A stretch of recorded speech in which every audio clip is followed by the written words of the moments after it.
Assalamualaikum warahmatullahi wabarakatuh. Perkenalkan, nama saya Rian Dwi Hartanto dengan NIM 63020020055 dari kelas 5B Ekonomi Syariah.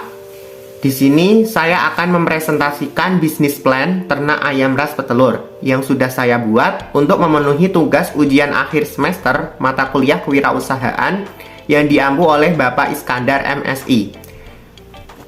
Baik, langsung saja pada pembahasan yang pertama, yaitu pendahuluan. Nah, pendahuluan ini menyangkut 3 hal, yaitu latar belakang, visi, dan misi. Baik, latar belakang saya memilih bisnis ini adalah telur sebagai sumber protein ini memiliki banyak kelebihan dibanding bahan makanan lain. Di antaranya kandungan asam aminonya yang paling lengkap.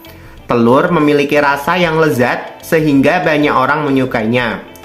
Telur juga digunakan dalam berbagai bentuk pengolahan makanan. Selain itu, telur ini juga merupakan sumber protein yang relatif murah dan mudah ditemukan. Nah, melihat kemajuan zaman yang serba modern saat ini, saya menyadari bahwa persaingan dalam dunia bisnis ini semakin hari semakin ketat. Jadi, saya menganalisis bahwa usaha di sektor peternakan ini masih relatif sedikit.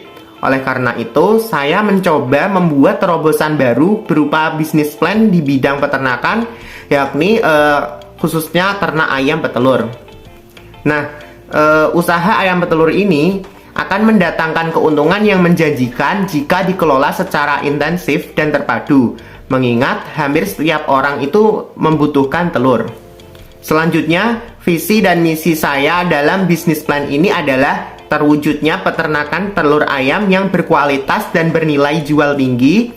Dan misi saya dalam bisnis plan ini adalah yang pertama, memberdayakan masyarakat setempat dalam pengembangan usaha ayam petelur. Dan yang kedua, memberikan pelayanan sepenuhnya untuk mendapatkan telur yang baik. Kemudian pembahasan yang kedua dalam bisnis plan ini adalah analisis pasar. Yang pertama, deskripsi produk. Jadi hasil ternak ayam ras yang akan dilakukan ini akan menghasilkan telur ayam ras mentah yang akan diproduksi ke berbagai tempat yang membutuhkan telur ayam ras. Kemudian yang kedua yaitu prospek pasar. Jadi produksi telur ayam ras ini memiliki pasar yang jelas dan luas, mengingat usaha ini di sektor peternakan ini khususnya ayam petelur ini masih relatif sedikit. Selanjutnya target pasar. Nah, target pasar ini dapat masuk ke pasar kecil terlebih dahulu. Setelah usaha berkembang, baru mulai masuk ke pemasaran yang lebih luas. Jadi, dalam target pasar ini, kita dapat masuk ke pasar kecil terlebih dahulu untuk mengembangkan usaha ini. Misalnya, menjual telur secara eceran ke masyarakat sekitar dan menjadi distributor pada warung-warung kecil sekitar. Nah, setelah usaha ini berkembang, baru mulai masuk ke pemasaran yang lebih luas seperti pasar tradisional, pasar modern, swalayan, hotel, rumah makan, dan lain sebagainya. Selanjutnya, pengembangan usaha.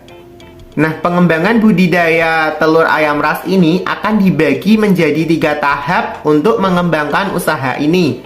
Yaitu yang pertama, langkah menuju terbentuknya industri padat karya yang kuat dan kokoh. Kemudian yang kedua, penerapan standar produksi yang tepat untuk mengoptimalkan hasil budidaya telur. Dan yang ketiga, penyempurnaan sistem produksi, keuangan, dan distribusi. Jadi berdasarkan 3 tahap tersebut, maka usaha ini akan berkembang dan akan berdiri lebih kuat dan kokoh. Selanjutnya, pembahasan yang ketiga dalam bisnis plan ini yaitu analisis aspek keuangan. Nah, dalam analisis aspek keuangan ini, saya menganalisis produksi selama 1 bulan. Jadi, perhitungan dalam analisis aspek keuangan ini adalah perhitungan per bulan. Yang pertama, investasi alat dan bahan. Nah, dalam perhitungan investasi alat dan bahan ini, kita dapat mengetahui modal awal usaha ini adalah 5.202.000. Di mana dari modal awal tersebut, itu dapat dihitungkan biaya penyusutan per bulan, yakni 216.570 yang didapatkan dari pembagian total investasi atau modal awal dibagi 24 bulan. Selanjutnya, biaya tetap dan biaya tidak tetap. Nah, biaya tetap. Total biaya tetap per bulan dalam usaha ini adalah 281.250 yang didapatkan dari perhitungan listrik dan air per bulan 50.000, vaksinasi per bulan 14.500, dan penyusutan alat per bulan 216.570. Kemudian biaya tidak tetap, total biaya tidak tetap usaha ini per bulan yaitu 2.689.500, di mana biaya tidak tetap ini didapatkan dari perhitungan pakan ayam 7 karung yang per karungnya 375.000, maka totalnya 2.625.000. Kemudian obat-obatan 1 set dengan harga 64.500. Selanjutnya, dari analisis biaya tadi kita dapat mengetahui total biaya usaha ini per bulan. Jadi total biaya usaha ini per bulan dapat diketahui dengan menjumlahkan biaya tetap dan biaya tidak tetap tadi, yakni 281.250 ditambah dengan 2.689.500, dan dihasilkan biaya total biaya usaha per bulan ini yaitu 2.970.750. Kemudian total penerimaan usaha per bulan. Nah, total penerimaan usaha per bulan ini dapat diketahui dengan menghitung harga telur 1 butir yaitu 2.000, dan jika 100 butir maka harganya 200.000. Nah, jadi total penerimaan usaha ini dalam 1 bulan yaitu 200.000 dikali 30 yaitu 6 juta. Kemudian total pendapatan usaha per bulan. Total pendapatan usaha ini dapat dihitung dengan mengurangkan total penerimaan usaha dengan total biaya, yang mana 6 juta dikurangi 2.970.750, dan hasilnya 3.029.251. Selanjutnya, dari total pendapatan usaha dan total biaya usaha tadi dapat digunakan untuk mengetahui apakah usaha yang kita jalankan ini layak atau tidak dari segi finansial. Nah, untuk mengetahui kelayakan tersebut, kita dapat melakukan perhitungan kelayakan usaha yaitu dengan rumus B per C rasio, yakni rumusnya total pendapatan usaha atau B dibagi dengan total biaya usaha atau C. Jadi 3.029.251 dibagi 2.970.750, hasilnya 1,02. Nah, dari perhitungan B per C rasio ini kita dapat mengetahui bahwa rasio pendapatan ini terhadap biaya yang dikeluarkan sebesar 1,02, yang artinya bahwa B per C lebih besar dari 1, dan secara ekonomis usaha ini layak untuk dilaksanakan. Selanjutnya, pembahasan yang keempat dari bisnis plan ini yaitu pemeliharaan. Nah, yang pertama, sanitasi dan tindakan preventif. Dalam sanitasi dan tindakan preventif ini mencakup 3 hal, yaitu kebersihan lingkungan kandang, pemberian pakan ayam, dan pemberian minum ayam.